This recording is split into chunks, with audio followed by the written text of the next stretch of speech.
Hey, what's up? Hey, you know what? Let's do something a little different today. Home by myself, and I'm going to be until about 8 o'clock tonight. It's early in the morning, and I've got nothing to do today. So I figured let's go to the dollar store and see if we can't find something cool to make a really neat prop for under $5. So first and foremost, let's get some fuel. Fuck. Looks like all my portable coffee mugs are in the back seat of my car dirty. So you know what that means? Dunks run.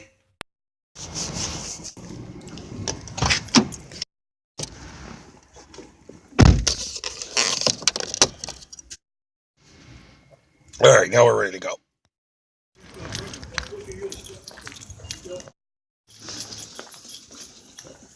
All right, here we are.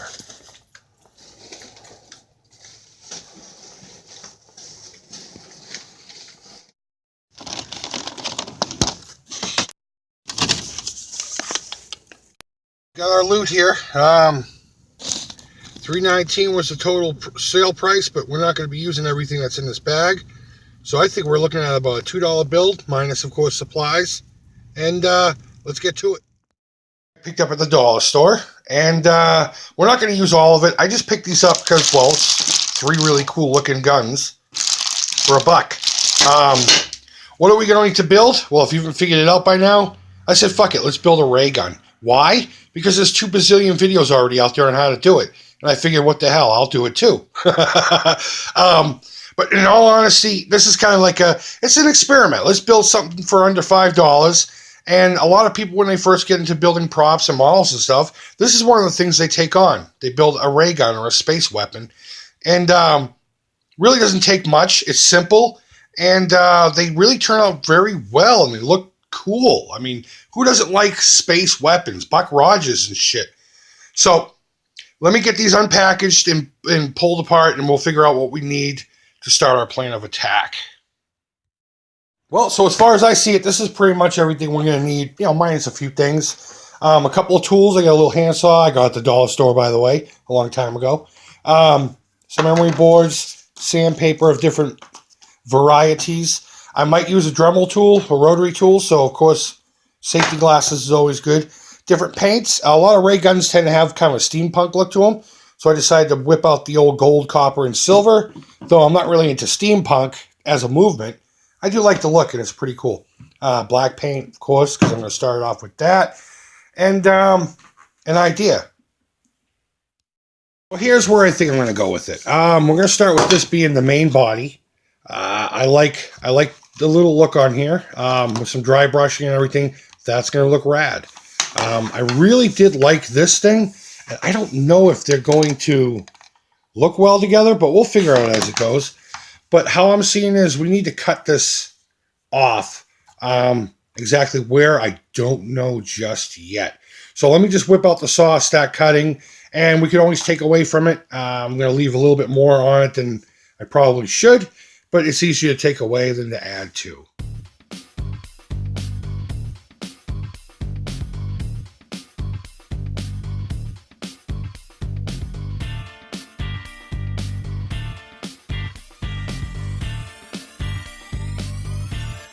So we have our 2 main pieces. This is all cut off. Now what I'm thinking about doing is we're going to attach it this way. Of course, this will butt up inside of here. So there might be a little bit of grinding to do in here. This top piece here will ride the rail, and I will blend this into the trigger guide somehow. And I think that would look legit. As far as whether this gets saved, I don't know. We're going to keep it on just for now and figure that out. But first and foremost, let me pull this little thing apart. There are some screws here, and see if I can't keep the trigger and then remove this crap, because that will be in the way. Maybe I'll keep the centerpiece. That might be a nice little thing to throw some putty on there and then glue, and it'll hold that together. But either way, let's get this taken apart.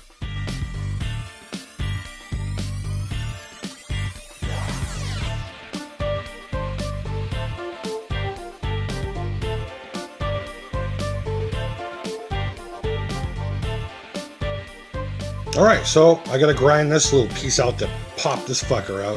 And I could literally just cut this here, and I will glue it in there. But first, you know what? While I have this out, let me get some paint on this. Here's a little quick tip for you. If you just need to paint something tiny like this, don't pour any paint into a palette and waste a whole bunch. Just shake the bottle and pull the cap off. You'll have plenty right there to go off of.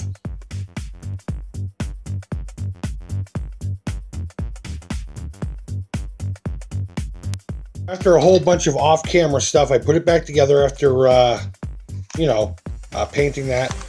I trimmed this a little bit away with some snips. If you remember correctly, I was originally going to go like this. But after I looked at it, I thought it would make a lot more sense to go like this. This will ride into the rail here. And this actually just seems to fit better. I do need to grind this corner away because then you can't get your finger in there to shoot the bad guys. But I think this is going to work out just fine. So a little bit more off-screen grinding with a Dremel, some sandpaper, a few files, and we should be good to go.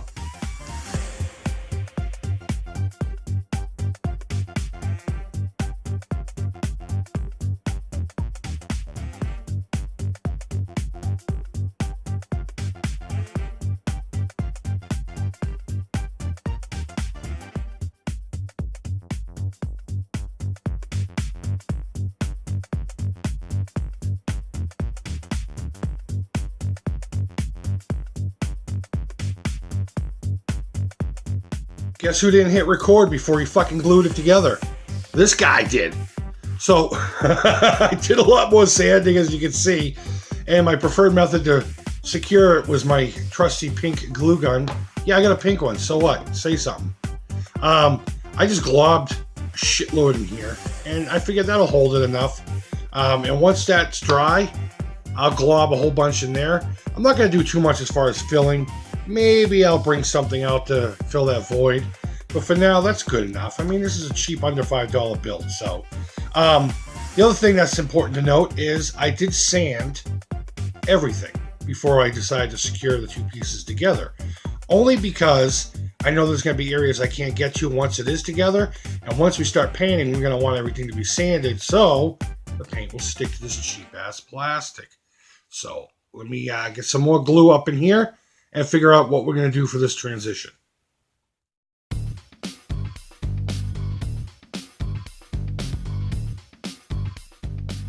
All right, so it's together. It got scuffed up again, and I hit it with black acrylic paint. Probably about 2 or 3 coats, and then I sprayed it with a clear satin finish. You could do it with that brush arm varnish, which I'm going to use later on. But either way, you probably should really prime or something like this, but it's just a cheap couple dollar build. I didn't want to go too far with it. Just shit that's laying around the house, so I did with what I could with what I had, and I did the best I could. But at least this way the paint's not going to rub off while I'm working with it. A few things I probably would have done a little bit differently, even on a cheap build. Much like I did with the sanding, doing a bunch of spots before putting it together, because of it being tough to get to. I probably should have done that with some paint. There's a few blue spots inside of here, but yeah, what can you do? Again, quick cheap job, just for fun. I probably would have focused on more detail inside of these, but either way, it's ready for detailing. So I'm going to just start with a dry brush of silver. I'm going to do multiple very thin coats. I'm just going to keep building and building and building until I'm satisfied, and then we'll work our ways to the golds and the coppers.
pew, pew, pew, pew, pew. Well, there it is, guys. Final product. I'm calling it $3. Parts and materials. Now, obviously, if you don't have some of these materials on hand, it's going to cost you a little bit more to get it started, but you'll have the materials on hand for your next build. I had a blast doing this. It may not be a display quality piece by no stretch of the imagination, but this would pass off for a photo shoot, maybe a little, part in your little home movie that you're going to make, or if you're just getting started building stuff. It really is fun to just think outside the box, pick up a few things, cut them up, and then see how they work together. And it honestly is one of my favorite things to do. I love sourcing out parts that don't necessarily go together, but somehow miraculously I'm able to make work. Guys, if this is something that you really enjoyed, let me know in the comments below. I'd love to do more of these. I needed this little creative outlet, just random, going in blind, and coming out with something cool. I mean, who doesn't like ray guns? I love ray guns. Do you have any suggestions for me? Why don't you throw them down below? Say, hey, Chris, I'd love to see you make this, and then throw a budget my way. Let's keep it under, say, $50, closer to the 10 to 30 range, and be realistic about it. If I can make it happen, I'll do it. And you know what? Maybe I'll make it interesting. If I pick your suggestion and I pull it off, maybe I'll give it to you. I don't know yet. Let's slow down on that, but that's a possibility. So, guys, let me know down below if you want me to do this again. I would love to do these once a month. Maybe once every 2 weeks. That'd be great. So, yeah, leave feedback. Thumbs up, thumbs down. All feedback's positive. As always, thank you so much for watching. Hope you're doing well. Take care. And bye-bye. Hey, what's up, folks? The Creep here. Thank you, as always, so much for watching. If you enjoyed this video, be sure to subscribe for more. You can follow The Creep on social media, and feel free to reach out at any time here on YouTube, Facebook, Instagram, and Twitter. Creep would love to hear from you. And as always, thank you, take care, and bye-bye.